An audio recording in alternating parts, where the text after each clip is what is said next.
Hoje vamos falar de arcabouço fiscal. Será que ele é sustentável? Será que ele é de fácil execução?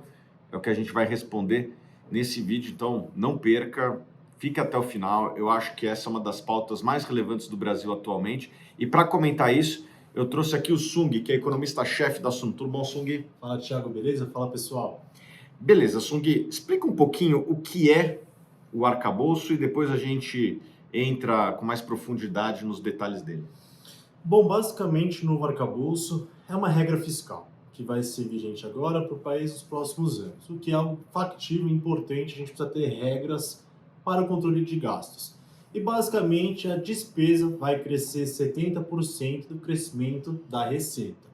E aí, isso também tem outro tipo de canaleta que, no mínimo, você pode ter um aumento da despesa de 0,6 de forma real até 2,5 real. No fundo, você tem duas regras interessantes. Primeiro, a despesa vai crescer vinculada à receita e tem uma banda em que a despesa pode crescer entre um mínimo de 0,6 e um máximo de 2,5.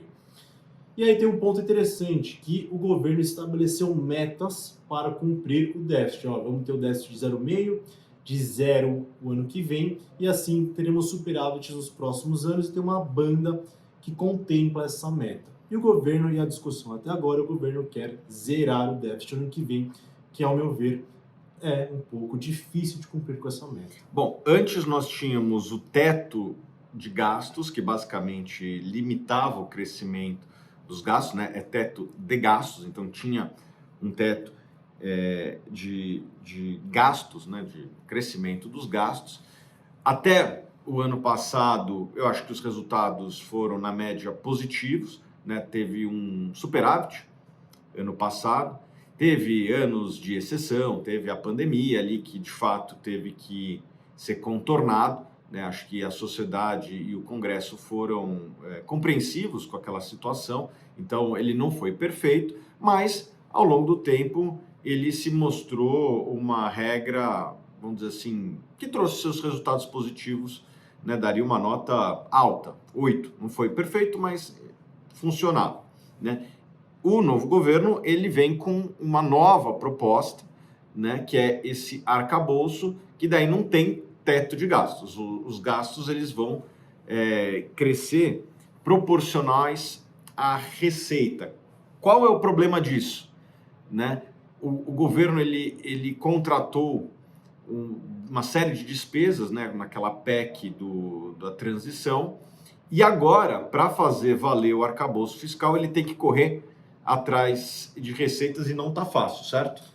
De acordo com as estimativas, precisa ter 168 bilhões a mais para cumprir a meta de zerar o déficit no ano que vem, o que é muito difícil. A gente está vendo diversas medidas, tributação de offshores, tributação de apostas esportivas, o JCP, entre outras, que ali está tentando conseguir aumentar a arrecadação. Voto de qualidade do CARF, também, que o governo estima arrecadar mais de 50 bilhões, está correndo atrás, mas é bem difícil. A gente está vendo com ceticismo qualquer tipo aí de medida que vai depender de grandes arrecadações. Qual que é o problema, na minha opinião, de você lançar a despesa na frente, o que foi a PEC dos gastos, e depois correr atrás de receita? Na minha opinião, existem dois problemas aqui. O primeiro é que, assim, você já começa o jogo perdendo de 2-0 e fala para a sociedade, fica tranquilo, porque no segundo tempo a gente vira o jogo. Eu acho muito desafiador esse tipo de atitude, porque você precisa, entre aspas, combinar com os russos, né? Precisa passar uma série de regulações e leis que visam arrecadar no Congresso. O Congresso, o governo não tem maioria, consegue aprovar umas pautas, outras não, né? Não dá para você contar com um Congresso, entre aspas, submisso. E não é só o Congresso, né? A sociedade é cada vez mais ativa, né? A gente viu recentemente, quando tentou-se tributar os produtos chineses, foi uma comoção social, né? Teve muita discussão nas redes sociais, o governo teve que recuar, e depois recuou da recuada, mas assim, só nessa brincadeira o governo já perdeu, na época, mais ou menos uns 4% de aprovação. Então, a sociedade ela não aceita passivamente aumentos de impostos. Isso tem custos na aprovação, inclusive na aprovação ou reprovação do governo, né? Cada aumento de impostos, isso significa preços maiores para o consumidor, e o consumidor ele reage, né? E a aprovação do governo, quando vem impostos, cai também, né? Isso dificulta não só a vida dele no Congresso, como a gente sabe que os governos eles gostam de ser reeleitos. Isso aí talvez crie uma dificuldade numa próxima eleição futura. Acho que a gente já vai começar a ver um pouco da popularidade do governo na próxima eleição municipal. Então, tem primeiro essa dificuldade de aprovação. E segundo, daí já é uma lei da economia aqui, que é a questão da curva de Laffer, né? Uma sociedade, ela não aguenta impostos para sempre. Tem uma hora que ela para de consumir. Eu já vi uma vez, por exemplo, no Brasil, uns 10 anos atrás, quando aumentaram imposto de importação de carro, a arrecadação total caiu, né? Eu estava até discutindo isso com o Sung, né? A curva de Laffer, que tem um estudo aqui que mostra que é 40%. A minha leitura é que a curva de Laffer, ela é por produto, né? Então, por exemplo, cigarros, aumenta a tributação, a arrecadação cai e estimula o consumidor a ir para o mercado físico. O mesmo exemplo que eu usei, o mercado cinza, né? O mesmo exemplo que eu usei aqui para os carros. Então, explica um pouquinho para a turma aqui, Sung, que também existe esse desafio. Quando você aumenta a tributação, a sociedade aceita até um certo ponto. Tem uma hora que ela para de consumir aquele produto e a arrecadação cai, apesar da tributação estar aumentando. Existem alguns vídeos que a gente já está testando várias desses pontos de equilíbrio, vamos dizer assim, de Laffer no Brasil, correto? Só para colocar o pessoal na mesma página, vamos dizer assim, é uma curva que começa no zero, imposto zero, o governo arrecada zero. Vamos pensar no caso extremo, imposto 100, tudo que você produz, tudo que você ganha, está sendo arrecadado pelo governo. Então eu não vou nem trabalhar. Nem vou trabalhar. Então, quem está vendo na tela, existe um ponto ótimo, que é, por exemplo, não tem excesso de impostos que desincentivam o cara a empreender, a investir, porque tem tanto imposto... Ou consumir. Tem tanto imposto que eu não quero fazer nada. Então tem um ponto ótimo que vocês estão vendo na imagem, que é esse pico aí em cima. E é muito difícil calcular isso no Brasil. A gente estava conversando, né? Eu vi um estudo que é 40%. Eu vi estudos mais recentes da FGV, que está entre 28%, tem gente que calcula que 25% a 30% da arrecadação sobre o PIB, né? Eu já vi, por exemplo, o mercado de luxo no Brasil, ele tinha uma tributação tão grande que as pessoas preferiam comprar fora. Reduziu-se a tarifa e aumentou a arrecadação, porque as pessoas começaram a comprar no Brasil em vez de Miami. Então, essa é a curva de Laffer na prática. E eu acho que no Brasil a gente já está testando vários... Exato, a gente está quase no ponto máximo, até um pouco da direita, então na esquerda, mas tá difícil. Acho que a gente aumentar mais impostos vai começar a prejudicar a arrecadação do governo em breve, a depender de quanto que for esse aumento. Então, na minha opinião, e eu tenho escrito isso em várias frentes aí nas redes sociais, eu acho que o Brasil já está testando vários desses pontos e a gente já está vendo que algumas iniciativas do governo de aumentar a tributação reduzem a arrecadação. Então, o novo arcabouço, ele parte de uma premissa que vai ser testada, já está sendo testada, de que aumenta-se a tributação e vem mais arrecadação. Eu acho que a gente vai começar a ver que aumenta-se a tributação e reduz-se a arrecadação. Então, no frigir dos ovos, na minha opinião, a única forma da gente ter um governo superavitário, e daí acho que a gente tem que explicar num outro vídeo por que é importante ter superávit, mas não é tão difícil de entender, né? Qualquer empresa, qualquer família que gasta mais do que arrecada, uma hora tem problemas, fica na mão do credor. Se o credor não quer dar dinheiro, uma hora o credor diz tchau e existem problemas como estão acontecendo na Argentina no limite, né? Ou exigem taxas de juros mais altas para emprestar, né? Que daí é uma despesa para as futuras gerações. A dívida própria pública, para pagar o custo da dívida aumenta. Isso é um problema também que afeta os cofres públicos. Exatamente, mas isso aí é um caso à parte, acho que merece alguns vídeos para falar, porque é importante você ter um governo com as finanças sustentáveis, né?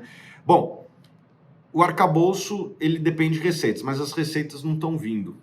O que eu acho que a gente vai ter que reconhecer como sociedade cedo ou tarde?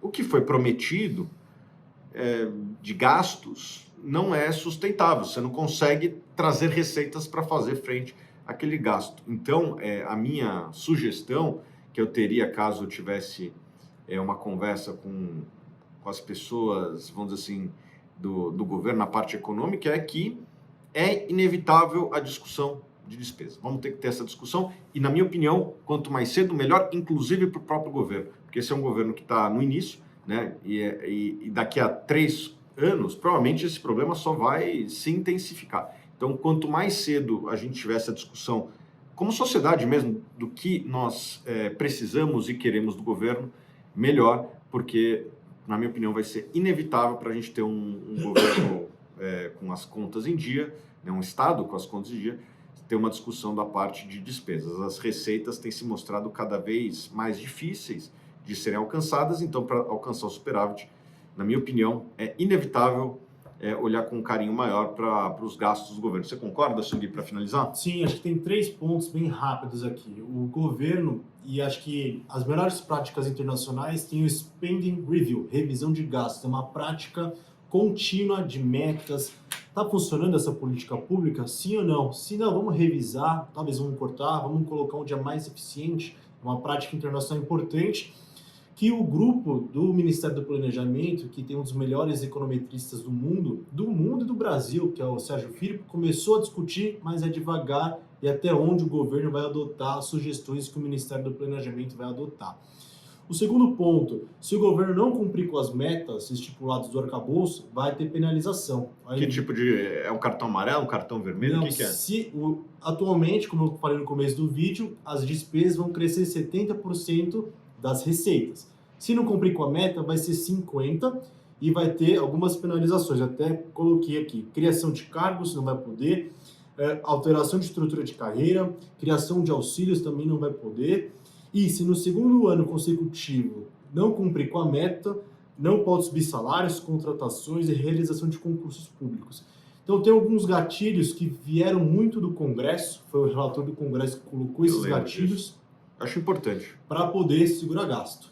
Exatamente. No jogo de futebol, quem não se comporta leva o cartão amarelo, daí tem uma série de mecanismos aí que são cartões amarelos, e vem um cartão vermelho, que não ter reajuste, né, do funcionalismo. Então, Brasília, que é uma cidade que tem bastante funcionalismo, vai ficar todo mundo ali com o salário congelado enquanto não resolver essa questão. E vai afetar a popularidade do governo em anos de eleições futuras. Então, assim, é um jogo que até onde o governo vai aceitar isso. Sempre que a gente sabe que em Brasília é difícil, o pessoal tenta mudar as regras no meio do jogo.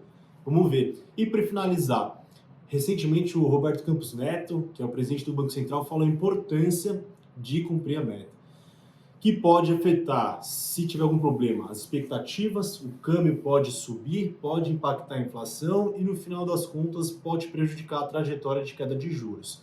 Então, a equação, no fundo, para finalizar o vídeo, a equação não é fácil. Precisa ter esforço do governo, do Congresso e da sociedade para revisar gastos, tentar arranjar receitas de onde não tem. No fundo, é uma equação difícil aí de zerar.